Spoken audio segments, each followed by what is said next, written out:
Sveiki visiem. Nu, man palūdza uztaisīt mazu video ārpus fibromalaģijas čata, lai tā kā es pastāstītu, jā, kas tad šajā čatā būs. Nu, skatieties, es pati esmu paciente jau 8 gadus ar fibromalaģiju. Tātad 2017. gadā man uzlika fibromalaģiju, 2018. gadā meklējot alternatīvu pieeju, ko man pats asinsārsts ieteica, es kaut kādā veidā atradu Koroļu klubu. Tātad šeit es šo ceļu atradu, iet stāstīt par fibromalaģiju. Es to drīkstu, jo fibromalaģija uzskaitās medicīnā kā neārstējama slimība.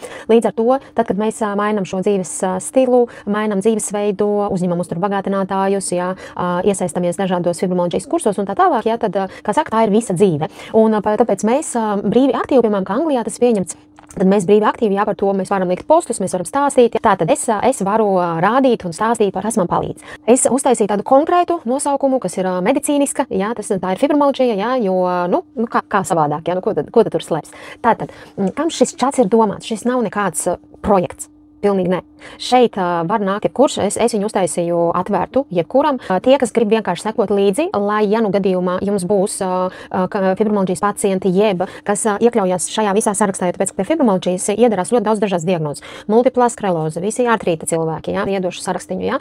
Tad līdz ar to tie visi cilvēki, jā, jūs varat viņus arī pievienot šim čatiņam. Es nevienu nekonsultēju, jā, tas ir visi jūsu darbs, es konsultēju savējos, mani cilvēki ir mani cilvēki, jā, mana komanda. Jūsu cilvēki ir jūsu cilvēki. Tātad, jūs varat droši nākt, jā, es varu kādu dienu būt ļoti sliktā stāvoklī un varbūt vispār neko neierastīt šajā čatā. Jā. Viss ir sataisīts par topikiem, jā. Protams, viss pats sākums, kas ir fibromalaģija, jā, un visu uzturs, jā. Visu es sāku no paša sākuma. Varbūt kādam es jau tur redzēju, kāds tur ienāk, iziet, jā, pilnīgi normāli. Tas pilnīgi dabiski, jā, jo tāpēc, ka arī, ja gadījumā kāds, piemēram, fibromalaģijas pacients ienāk, varbūt viņam ir cits stāvoklis, jā. Varbūt viņam kā tikko ir noteikti, jā, viņš vēl strādā, viņam ir darbs, viņam ir ģimene, viņam viss ir. Es mīļie biju uz gultas. Jā, es biju tajā stāvoklī, ka es negribēju dzīvot. Un līdz ar to, jā, Koroļu klubs, Koroļu produkti, tiešām šie produkti man kaut kā iedeva šo skatījumu uz priekšu dzīvē.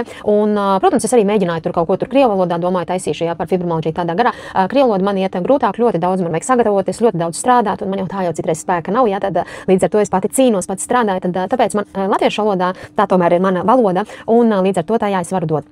Šis čats jums neko nemaksā, ja tas ir tīri informatīvs, tīri mans ceļš, ko es daru, ja, jo tāpēc, ka tā ir tāda liela motivācija, jebkuram, kas grib tas nāk, kas grib tas iet projām, ja, ļoti daudz diagnozu tieši saistīts ar ķermeņa sāpēm, tāpēc jebkurai var noderēt šis čatiņš, tā kā dalāties, un, ja gadījumā, kas saglabājiet linku, ja nu gadījumā kaut kur varbūt kāds ir kaut kur nokavējis, jeb neieraudzījis, vairāk tas ir dzīvesveids, un vairāki arī tāpatās zinātniskie pētījumi, kas jauns vispār ir fibromalaģijas globālajā pasaulē, vairāk ir ņemta globālā informācija, jā. Visa informācija man ir laika gaitā pa 8 gadiem ir sarakstīta manās savās mapītēs, to es tagad vienkārši velku ārā un viņu pārfrāzēju, jo tāpēc, ka tad tika rakstīts, ar visām kļūdām un visu ko, jo tāpēc, ka atkal kāds stāvoklis tāds arī raksts, jā, un tā kā, jā, tagad atkal pa svaigam, pa jaunam vienkārši arī nododu priekš jums. Tāpēc mentālā veselība, arī šis čats arī ļoti skaisti saistās ar mentālo veselību, jo mentālā veselība tagad ļoti strauji nāks vispār iekšā pasaulē, jā, un līdz ar to mentālā veselība un viss aktivizējās uz daudzām diagnozēm, un, protams, šis ķermeņa tīrība un viss, jā, protams, es arī daudz ko arī tāpatās ieteikšu, jā, tikai no mūsu pašu produktiem, jā, ja gadījumā kāds saskata sevi, ka varētu arī tāpatās kaut ko varbūt man palīdzēt, jā, kaut kādu savu topiku, jā, izveidojot un nes tur informāciju, dodiet man ziņu, izskatīšu variantu, jā, un noteikti, kā saka, varētu sadarboties, lai būtu daudz čatiņš tāds, kā saka, tāds bagātīgāks. Nu ko, lai jums jauks svētdienas vakars, un tad jau, ja gadījumā, kas tieši vajadzīgs saistībā ar šo čatu, tad droši rakstiet man.